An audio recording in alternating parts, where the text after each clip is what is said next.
நிழல் இலக்கிய தரம் உங்களுக்காக. பொதிகை எழுத்தாளர் கூட்டமைப்பு அருமையான நிகழ்வுகளை தொடர்ந்து நடத்தி வந்து கொண்டிருக்கின்றது.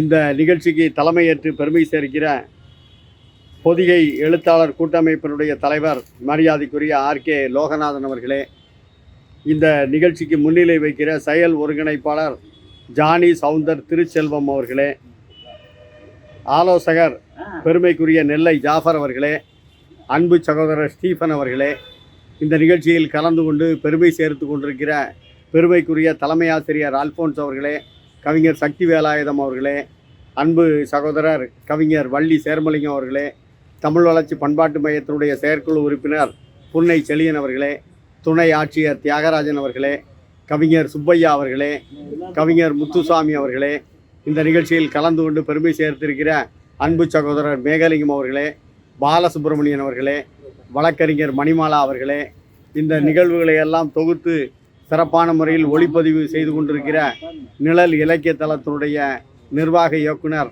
அதிபர் நம்முடைய கவிஞர் சேசா பிரபு அவர்களே, அன்பு தம்பி இசக்கி அவர்களே, உங்கள் அனைவருக்கும் என்னுடைய முதற்கண் வணக்கத்தை கூறி, இந்த அருமையான நூலை பற்றிய என்னுடைய தகவல்களை ஒரு திறனாய்வை வழங்குவதற்காக நான் முயற்சி செய்கிறேன். முதல்ல திறனாய்வு அப்படிங்கிறது என்ன அப்படின்னா, அந்த நூலை முழுவதையும் வாசித்து அதனுடைய சாராம்சத்தை பல்வேறு இலக்கிய தளங்களோடு ஒப்பிட்டு திறனாய்வு செய்வது தான் ஒரு சிறந்த இலக்கிய திறனாய்வு. அந்த திறனாய்வு பெரும்பாலும் ஒரு மணி நேரம் அந்த திறனாய்வு வழங்கினால்தான் மிகச் சிறப்பான முறையில் இருக்கும். ஆனால் 1 மணி நேரம் யாராலும் இருந்து கேட்க முடியாத நிலை இன்றைக்கு இருந்து கொண்டிருக்கிறது. அதை நாம் புரிஞ்சுக்கணும். ஆகவே ஒரு 1/4 மணி நேரத்தில் என்னுடைய திறனாய்வு ஒரு நூலை விமர்சனம் செய்கிற அளவிலே இருக்கும் என்பதை சொல்லி, பொதுவாக ஒரு இலக்கியம் என்று சொன்னால் இலக்கு காட்டுவது இலக்கியம். அந்த இலக்கியம் ஏதாவது ஒரு இலக்கை சொல்லணும். நம்முடைய பெருமைக்குரிய சிறந்த என் முத்துக்கள்னு சொல்லி ஆதிமூலம் பாலசுப்ரமணியன் அவர்கள் அவருடைய வாழ்க்கையில் அவர் மனதில் தோன்றிய அந்த முத்துக்களை நம்மோடு பகிர்ந்து கொள்கின்றார். பொதுவாக மனதில் நிறைய எண்ணங்கள் தோன்றும். அந்த எண்ணங்கள் சிந்தனையினுடைய அடிப்படையில் தோன்றும். அந்த எண்ணங்கள் நம்முடைய சொற்களின் மூலமாக வெளிப்படும். சிலருக்கு எழுத்துக்கள் மூலம் வெளிப்படும். அந்த எண்ணங்களை வைத்து நாம் கண்டுபிடித்து கொள்ளலாம். ஒரு கதாசிரியர் கதை எழுதுகிறார் என்று சொன்னால் அதில் வருகின்ற கதாபாத்திரங்களுடைய பெயர், அவரோடு தொடர்புடையவர்களுடைய பெயர்கள் தான் வரும். அவருக்கு யாரை பிடிக்கலையோ அவனை வில்லனாக போடுவார், யாரை ரொம்ப பிடிச்சிருக்கோ அவங்கள கதாநாயகியாக போடுவார். இதுதான் இயற்கை. இயற்கைக்கு மாறான கிடையாது. பொதுவாக கவிஞன் எப்படி இருக்கணும் அப்படின்னா, அணியில் 2-3 அணி உண்டு. தற்கூரி பேட்டணி உண்டு, ஓமை அணி உண்டு, உருவக அணி உண்டு. ஒப்புமைப்படுத்தி சொல்வது ஓமை. ஒன்றோடு ஒப்புமையை ஓமானத்து மேலே ஏற்றி கூறினால் அது உருவக அணி. அதே நேரத்தில் தற்கூரி பேட்டணினா கவிஞன் தானாக நடக்கக்கூடிய ஒரு நிகழ்ச்சியின் மேல் தன்னுடைய குறிப்பை ஏற்றி கூறினால் அது தற்கூரி பேட்டணி. கோவலன் கண்ணகி 2 மதுரை மாநகருக்கு உள்ளே வருகிறார்கள். வரும்போது மேல் மாடத்தில் உள்ள கொடி தானாக அசைகிறது, இயற்கை. ஆனால் கவிஞர் இளங்கோவடிகள் என்ன செய்தார்? கோவலன் கண்ணகி 2 வராதீர்கள் என்று மறித்து கைகாட்ட அப்படின்னு சொல்லியிருப்பார். இதில் என்ன அப்படின்னா, வர வேண்டாம், வந்தால் சிக்கல் இருக்குது அப்படிங்கிறத நமக்கு புரிய வைப்பதற்காக தற்கூரி பேட்டணியை இந்த இடத்துல பயன்படுத்தியிருப்பார். வராதீர்கள் என்று கை காட்டுவதுன்னா நமக்கு என்ன நடக்கும்? ஏதோ நடக்க போதா அப்படின்னு இருக்கும். இப்போ இருக்கக்கூடிய சீரியல்களில் ஃபுல்லாக என்ன அப்படின்னா, அந்த தொடருன்னு போடும்போது ஒரு பதட்டத்தோடையே முடிப்பான். பார்க்கவனுக்கு பதட்டமாகவே இருக்கும். நாளைக்கு என்ன நடக்கும்ன்ட்டு இப்படியே பதட்டத்திலேயே தான் கொண்டு போய் சீரியல் போய்ட்டுருக்கு. அதே மாதிரி இந்த தற்கூரி பேட்டணியிலும் அப்படிப்பட்ட ஒரு உத்தியை பழைய கவிஞர்கள் கையாண்டிருக்கிறார்கள், படைப்பாளர்கள் கையாண்டிருக்கிறார்கள். இன்றைக்கி நமக்கு ஆதிமூலம் பாலசுப்ரமணியன் அவர்கள் மருத்துவக் கல்லூரியிலே ஆலோசகராக பணியாற்றி இருக்கிறார். சிறந்த சிந்தனையாளர். அவர்கிட்ட உள்ள சிறப்பு என்னென்னா, ஆங்கிலத்திலையும் ஒரு நூல் எழுதியிருக்கின்றார். அந்த நூலும் வெளியீடு நடந்துட்டு அதனுடைய டிரான்ஸ்லேஷன்னா மொழிபெயர்ப்பு தான் நம்முடைய தமிழில் என்னுடைய சிறந்த என் முத்துக்கள் என்ற முறையில் இந்த தொகுப்பு வெளியிடப்பட்டிருக்கிறது. அவருடைய வாழ்க்கையில் அவர் என்னென்ன சிந்தனைகள்லாம் செய்தாரோ அந்த சிந்தனைகளின் தொகுப்பு தான் வெளியிட்டிருக்கிறார்கள். இந்த கவிதை நூல் சிறந்த என் முத்துக்களில் உள்ள கவிதைகள் நம்முடைய பல்வேறு சிறப்புகளை, நம்முடைய அற்புதங்களை, மனித உணர்வுகளை அப்பட்டமாக படம் பிடித்து காட்டியிருக்கின்றார். அதாவது மனித உணர்வுகள் ஒவ்வொருவருக்கும் ஒவ்வொரு வித்தியாசமாக இருக்கும். மனிதனுடைய மனத்தை எதோட ஒப்பிடுறான் அப்படின்னா குரங்கோட ஒப்பிடுதான். ஏன் குரங்கோட ஒப்பிடுதான்? மற்ற எந்த விலங்கோடையும் ஒப்பிடலைன்னா மனம் ஒரு நிலையில் இருக்காது, கட்டுக்குள் கொண்டு வர முடியாது. அதே மாதிரி யாருனாலும் சரி எல்லா மிருகத்தையும் கண்ட்ரோலில் கொண்டு வந்துடலாம், குரங்கை மட்டும் கண்ட்ரோலுக்கு கொண்டு வர முடியாது. ஒரு குரங்கு திருவனந்தபுரத்தில் இருந்துச்சு. அந்த குரங்கு யாரை பார்த்தாலும் கொன்று ஓடுவேங்கும். இந்த குரங்கை பார்த்து பார்த்து எல்லாருக்கும் ரொம்ப சங்கடமாக இருந்துச்சு. யாரை பார்த்தாலும் தொலைச்சிருவான் அப்படிங்கும். அந்த ஜூவுக்கு ஒரு முக்கிய பிரமுகர், அரசு பெரிய அதிகாரி ஒருத்தர் வராரு. அப்போ எல்லாரும் சொன்னாங்க, அந்த குரங்கை ஒரு கூண்டுக்குள்ளே அடைச்சி வச்சுருங்க, அதை அங்கேயும் போய் கொண்டு போடுவேன்னா சிக்கலில் மாட்டிடுவோம், நமக்கு அதை காமிக்க வேண்டான்ட்டாங்க. எல்லா இடத்தையும் சுற்றி பார்த்தா அந்த முக்கிய பிரமுகர் அந்த கூண்டில் என்ன இருக்குது அப்படின்னாரு. அதில் ஒன்றும் இல்லையா ஒன்றும் இல்லையான்னு சமாளித்து பார்த்தாங்க. அங்கே இருக்குன்னு சொல்லிட்டான். ஐயா அதில் ஒரு மோசமான குரங்கு இருக்குன்ட்டான். இவர் அந்த குரங்கை நான் பார்த்தே தீரணும்ட்டார். போனார், பெரிய தலைவரை பார்த்து கையை காமிச்சு கொண்டு ஓடுவேன்ட்டு. அதனால் அவர் பார்த்தா நீங்கள் என்ன செய்வீங்களோ ஏது செய்வீங்களோ தெரியாது, குரங்கை எப்படியாவது கொண்டுறணும்ட்டார். அதனால் அந்த குரங்கை என்ன செய்யலான்னா ஒரு பெரிய வித்தக்காரனை கூப்பிட்டு குரங்கை எப்படியாவது கொல்லணுன்னா அவன் சொன்னான், குரங்குக்கு உள்ள குணமே என்னென்னா நம்ம என்ன செஞ்சாலும் திருப்பி செய்யும். நீங்கள் அதை மாதிரி ஒன்று செய்யுங்க. என்கிட்ட ஒரு பட்டன் கத்தி இருக்குது, ஒரிஜினல் கத்தியை குரங்கிட்ட கொடுத்துருங்க, பட்டன் கத்தியை என்கிட்ட கொடுங்க. நான் பட்டன் கத்தியை வச்சு என்ன குத்த மாதிரி குத்துவேன், பட்டன் கத்தி உள்ளே போயிடும், ஆனால் குரங்கு குத்திட்டு செத்துரும் அப்படின்ட்டு முதல்ல தொப்பியை எடுத்து தலையில் போட்டான். குரங்கும் தொப்பியை போட்டுச்சு. தொப்பியை கலைச்சி தூர எறிஞ்சான், குரங்கும் தூர எறிஞ்சு. இப்படி ஒவ்வொரு செயலாக செஞ்சுட்டு கடைசியில் கத்தியை தூக்கி குரங்கிட்ட போட்டான். கத்தியை குரங்கு எடுத்துட்டு இப்படின்னா குரங்கு இப்படின்னுச்சு. வயிற்றில் வச்சுட்டு இருக்குண்ணேன். அந்த குரங்கு எப்பா என்னென்ன கொல்லவா பார்க்க அப்படின்னு தூக்கி எறிஞ்சிட்டு குரங்கு. அது நம்ம திருநெல்வேலியில் ட்ரைனிங் எடுத்த குரங்கா இருக்கும் ஒருத்தர். அந்த குரங்கு கூட கொல்ல முடியல. ஏன்னா எல்லா மிருகங்களையும் பார்த்தீங்கன்னா ஒரு சிறப்பான மிருகம் என்ன அப்படின்னா தந்திரக்காரது நரி. அந்த தந்திரக்கார நரியை யாராலையும் கண்ட்ரோல் வைக்க முடியாது. இப்போ மிருக காட்சி சாலையில் எல்லா மிருகத்தையும் வச்சு விளையாட்டு காமிப்பான், ஒரு மிருகத்தை மட்டும் வச்சுருக்க மாட்டான். அது எதுனா நரி. ஏன்னா சர்க்கஸ்காரனுக்கு அது சர்க்கஸ் காமிச்சிடும். அதனால் நரியை மட்டும் எந்த சர்க்கஸ்லையும் பார்க்கவே முடியாது. அப்போ உலகத்தில் எந்த மிருகம் யாருக்கும் கட்டுப்படாமல் இருக்கிறதோ மட்டுப்படாமல் இருக்கிறதோ அது ஒருவருக்கு மட்டுப்படும், அவர்தான் கடவுள். ஆகவே தான் நம்முடைய சொக்கநாத பெருமான் நரியை ஃபுல்லாக பரியாக மாற்றினார். எல்லா நரியவும் பரியாக குதிரையாக மாற்றி மாணிக்க வாசக பெருமான் கூட அனுப்புகிறார். நிறைய பரியாக்கின கதை நமக்கு திருவிளையாடலில் ஒரு திருவிளையாடல் உண்டு. ஆகவே அந்த பரிகளெல்லாம் திருப்பி நிறையா மாதிரி ஓடிடும், ஊளையை போட்டு போயிடும். அப்போ வாழ்க்கையில் எது மட்டுப்படலையோ கட்டுப்படலையோ அதை மட்டுப்படுத்துகிறான், கட்டுப்படுத்துகிறான். அதை கட்டுப்படுத்துவது எதுனா நம்முடைய மனம். அந்த மனத்தில் தோன்றிய எண்ணங்களைத்தான் அருமையான முறையில் நம்ம கவிஞர் இங்கே அற்புதமான படையலாக படைத்திருக்கிறார். இப்படி ஒவ்வொன்றுக்காக விளக்கம் கொடுத்து போனால் 1 மணி நேரம் ஆகி போகும். நான் அவ்வளோ விளக்கம் கொடுக்கல. இந்த முத்துக்களை மட்டும் நான் உங்களுக்கு சொல்கிறேன். பேராசிரியர் ஹரிஹரன் அவர்கள் அவருடைய இல்ல பணிகளை எல்லாம் முடித்து விட்டு வந்திருக்கின்றார். அவருக்கு பாராட்டுகள், வாழ்த்துக்கள். இல்ல பணினா அந்த பணி இல்லை, நீ அவன் இல்ல பணியான்னு கேட்க, அந்த பணி இல்லை. இது என்ன வேண்டாத வச்சு ஆமா. அவருக்கு என்னுடைய வாழ்த்துக்களை தெரிவித்து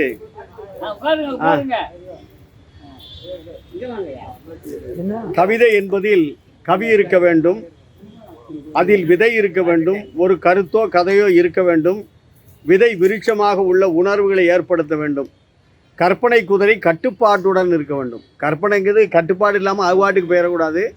அந்த குதிரை எப்படி இருக்குன்னா பட்டமும் கயிறும் போல் இருக்கணும். பட்டம் பறக்கும், எவ்வளோ தூரம் பறந்தாலும் அந்த கயிறுடைய கண்ட்ரோலில் இருக்கிற மாதிரி நம்முடைய கற்பனை ஒரு கட்டுக்குள் இருக்க வேண்டும். கற்பனை குதிரை கட்டுப்பாட்டுடன் இருக்க வேண்டும். இங்கு படைப்பாளர் யதார்த்த உணர்வுகளை, உள்ளங்களை கொள்ளை கொள்ளும் சூட்சுமம் தெரிந்து கையாண்டுள்ளார். யதார்த்த உணர்வுகளை இன்றைக்கி சொல்லியிருக்கின்றார்.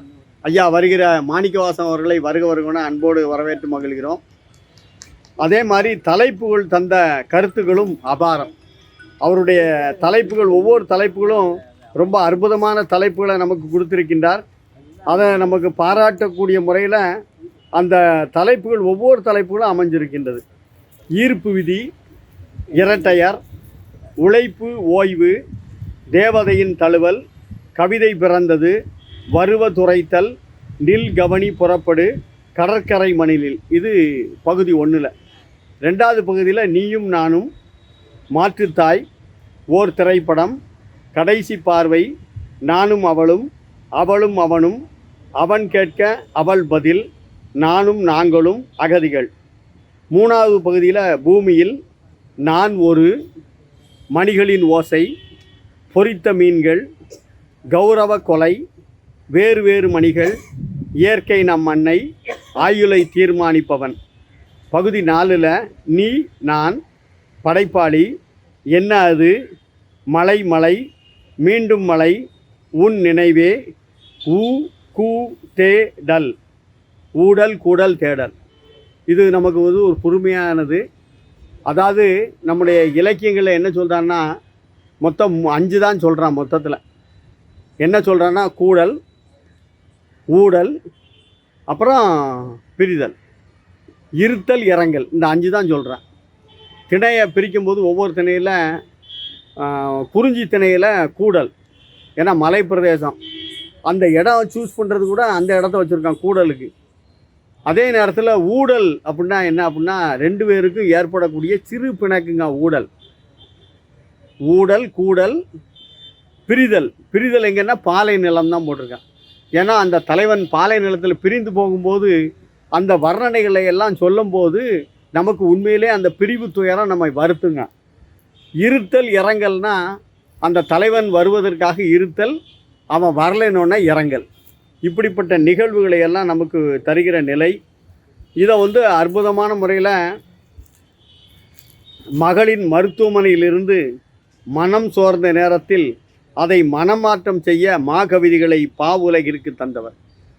மகள் மருத்துவமனையில் இருக்கா, அந்த நேரத்தில் மனசில் தோன்றிய எண்ணங்களை எழுதியிருக்கின்றார். நிறைய பேர் ஜெயிலில் வச்சு எழுதியிருக்காங்க. இப்போ கலைஞர்லாம் ஜெயிலில் வச்சு எழுதுனது, நேரு ஜெயிலில் வச்சு எழுதுனது, இப்படி நிறைய பேர் ஜெயிலில் தான் டைம் கிடைக்கும், ஃப்ரீ டைம் கிடைக்கும். மருத்துவமனையில் இவருக்கு ஃப்ரீ டைம் கிடச்சிருக்கு. ஆதிமூலம் ஐயாவுக்கு அவர் அருமையான பணுவல்களை நமக்கு தந்திருக்கின்றார். தலைப்புகளும் தந்த கருத்துகளும் அபாரம். ஈர்ப்பு விதி கவிதையில் தன்னை அறிந்தவன் தலைவன் ஆகிறான், தலைமை பண்பே தகுதியானது என்பதனை ஓசையில்லாமல் செயலில் விழிப்புடன் இரு, குழுவிலும் செயலிலும் தலைமை பண்புடன் இரு என்று அறிவித்திருக்கின்றார். அதாவது பொதுவாக தலைமை பண்பு தான் உண்மையிலே. அதாவது தலைவன் என்பவன் தலைமை பண்போடு இருக்க வேண்டும். அதாவது மாபெரும் சபை இதனில் நீ நடந்தால் உனக்கு மாலைகள் விழ வேண்டும், மாற்று குறையாத மன்னவனிவன் என்று போற்றி புகழ வேண்டும்னார். அப்போ அப்படிப்பட்ட ஒரு நிலை இருக்க வேண்டுங்கிறத நமக்கு காட்டுகின்றார். வருங்காலம் வளமான காலம்.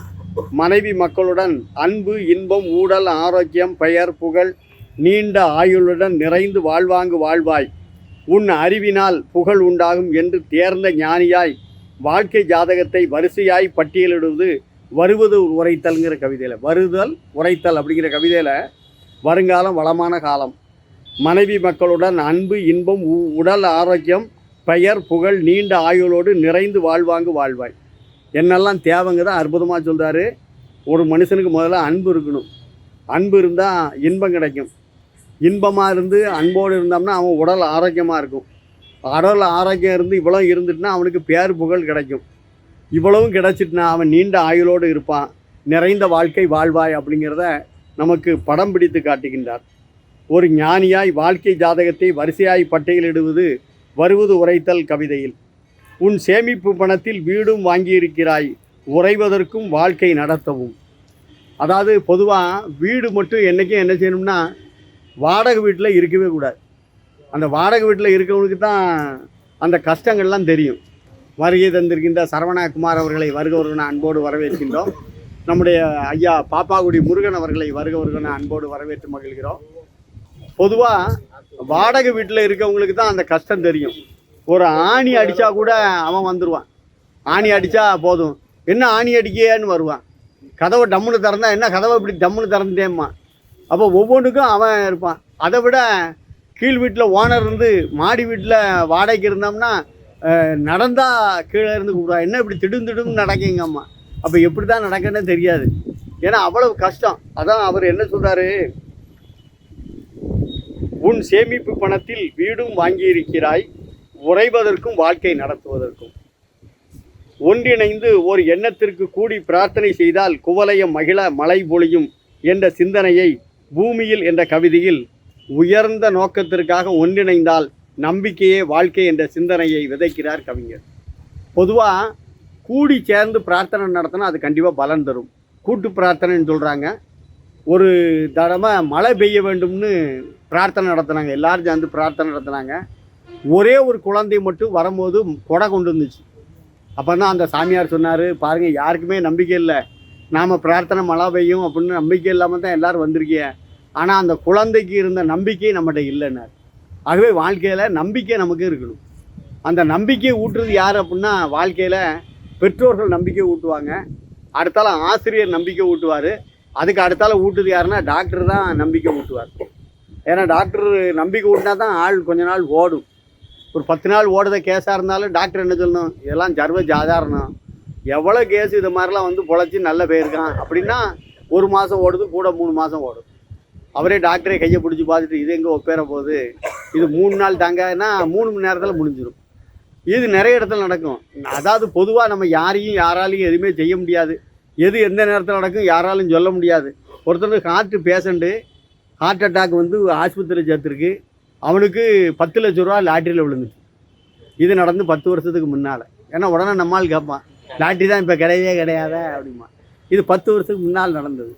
லாட்ரியில் 10 லட்சம் விழுந்துட்டு உடனே அவங்க சொந்தக்காரன்லாம் ஓடுதான், 10 லட்சம் விழுந்துட்டுன்னு சொல்ல போகிறேன்ட்டு. டாக்டர் கூப்பிட்டார், என்ன விஷயமா வாரையான்னு. ஐயாவுக்கு 10 லட்சம் விழுந்துட்டு அதான் சொல்ல போகிறேன், போய் சொல்லு. ஆமாம் அப்படியே போயிடுவான் அப்படின்னாரு. அப்போ நாங்கள் என்ன தான் செய்யணும்னா, இதெல்லாம் பக்குவமாக சொல்லணும், நான் சொல்கிறேன் அப்படின்ட்டார்.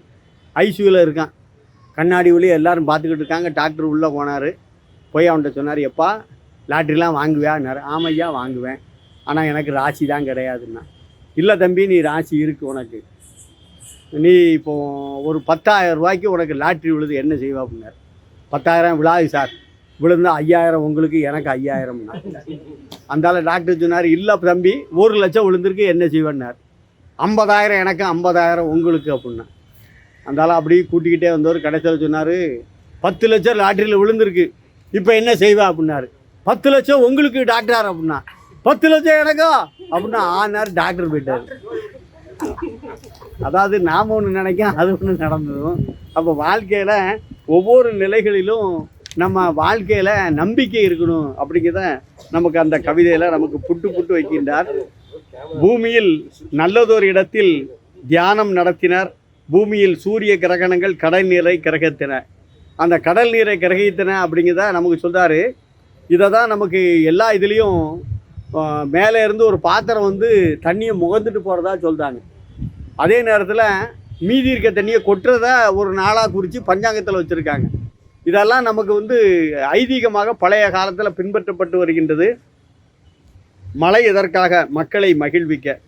சூரிய கிரகணங்கள் கடல் நீரை கிரகித்தன. அறிவியல் ஆன்மீகத்தை இணைத்து பிணைத்து கவிப்படையல் படைத்துள்ளார் நம்முடைய கவிஞர் ஆதிமூலம் அவர்கள்.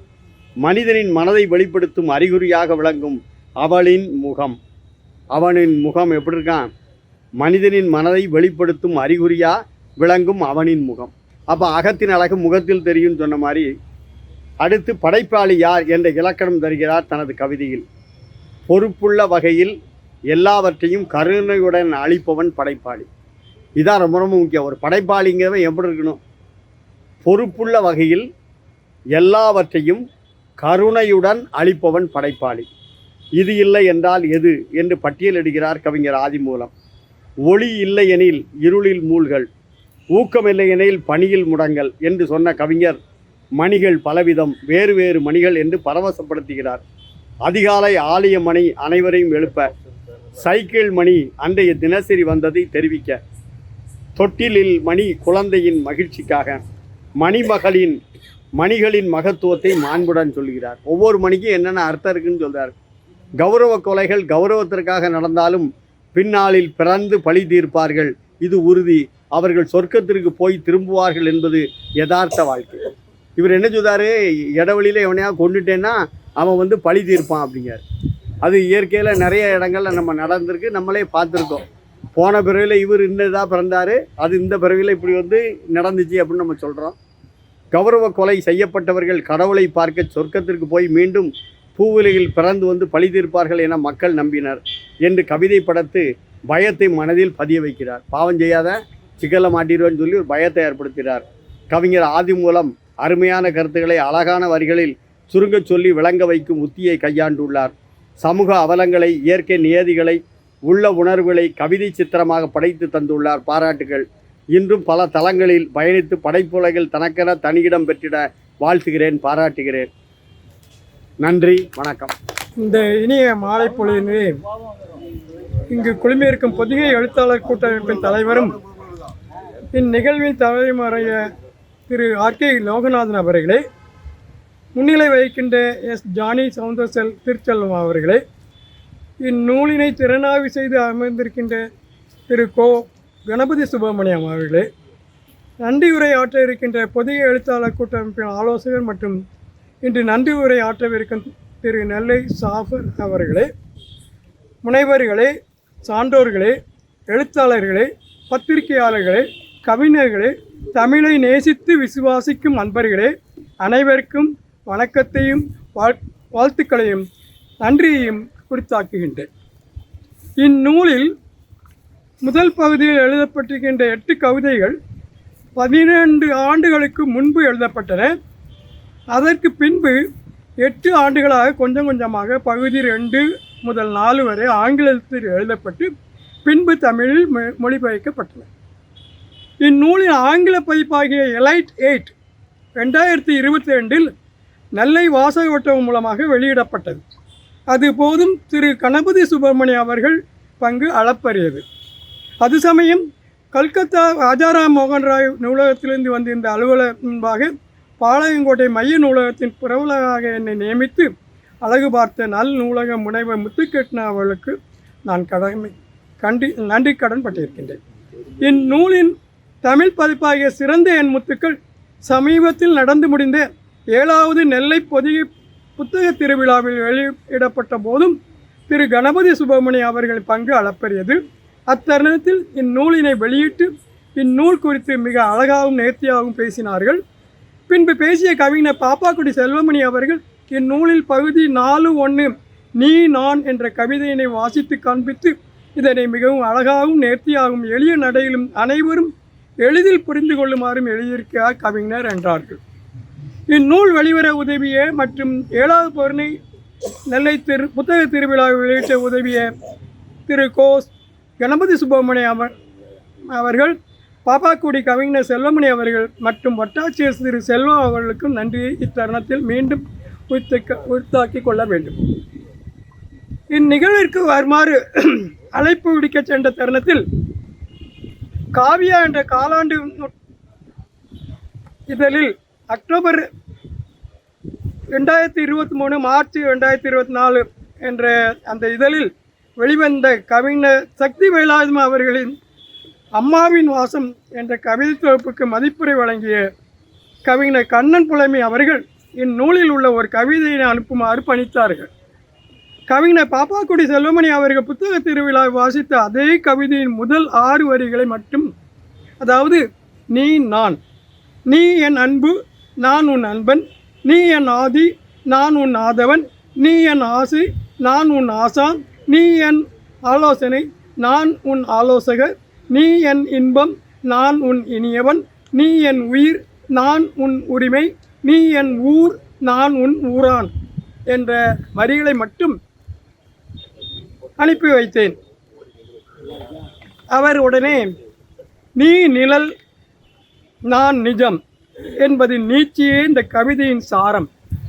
ஜகம் வேறு ஜெகன் வேறு என்று பிரித்து பார்ப்பது ஒரு வகை, இரண்டுக்கும் ஒரு லிங்க் உண்டு என்பது ஒரு வகை. வகைப்பாடுகள் யாவும் விடை நிமித்தம் என்ற விதியை ஊடிலையாக்கி நெருக்கிறது இக்கவிதை.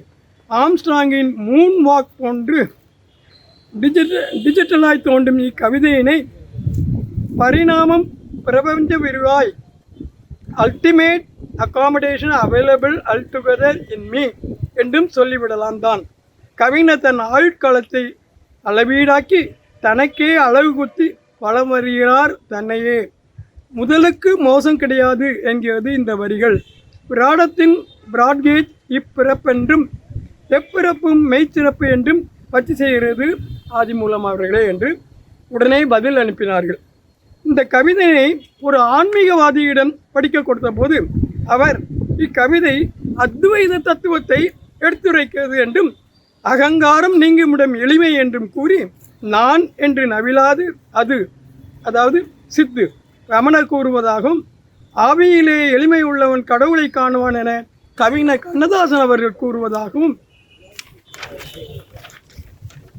நீ மறுபடியும் பிறக்க வேண்டும் கடவுளின் ராஜ்யம் சேர என்று பைபிளில் உள்ள வார்த்தையையும் ஓர் உலக ஆட்சி வேண்டும் என்று அரிஸ்டாட்டில் அலெக்சாண்டர் கூறியதையும் முழு முதற் பொருளே நாம் அறிவாயாற்றும் பழுத்த நிலை வரும் வரையில் நீ நான் என்போம் பதமடைந்தோம் ஒன்றானம் பரமானந்தம் என்று ஒரு தத்துவநாதி கூறிய வார்த்தைகளையும் திரு கணபதி என்று வார்த்தைகளை அவர்கள் எடுத்து கூறினார்கள். திரு கணபதி சுப்பிரமணியம் அவர்களும் படைப்பாளர் அறிவியல் மற்றும் ஆன்மீகத்தை இணைத்து பிணைத்து கவிப்படைகள் படைத்து மா கவிதைகளை உலகிற்கு தந்துள்ளார்கள் என்றார்கள். கவிஞருக்கு இனி இதைவிட வேறு என்ன பெரிய பரிசு கிடைக்க வேண்டியிருக்கிறது. அவர்களும் அதை எடுத்து சொல்லிட்டாங்க. இக்கவிதையில் இரண்டினை படிக்க கொடுக்கும்போது ஒரு கவிதை படிக்கும்போது மரபு கவிதை புனையும் பாப்பாக்குடி முருகன் அவர்களுக்கு கண்களில் நீர் திரும்பி இருந்ததை பார்க்க முடிந்தது. அவர்களும் அதை ஒத்துக்கொண்டார்கள். படைப்பாளருக்கு பிடித்தது என்ன என்றால், ஒரு தாய்க்கு தான் பிரசவித்த குழந்தைகளில் எல்லாமே பிடித்த குழந்தைகள் தான். அதுபோல இக்கவிதை தொகுப்பில் உள்ள எல்லா கவிதைகளும் கவிஞர்களுக்கு பிடித்தமானது தான். இதில் அட்டைப்படை கவிதையாகிய இரட்டையர் ஒரு மருத்துவமனையில் கவிஞர் கண்ட காட்சியை அடிப்படையாக கொண்டது.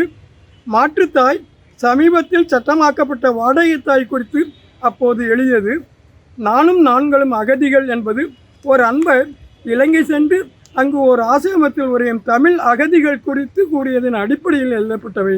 இவையெல்லாம் குழந்தைகள் தானாக பேசுவது ஒரு கற்பனையாக அமைந்தவை. கவிஞரின் நீண்ட நாள் கடமையினை நனவாக்கிட வந்து சிறப்பித்த அனைத்து நல்ல உள்ளங்களுக்கும் படித்து பார்க்க கொடுத்த நூலினை திறனாய்வுக்கு எடுத்துக்கொண்ட திரு ஆர்கே லோகநாதன் அவருக்கும் மீண்டும் நன்றியை தெரிவித்துக் கொள்கிறேன். நன்றி, வணக்கம்.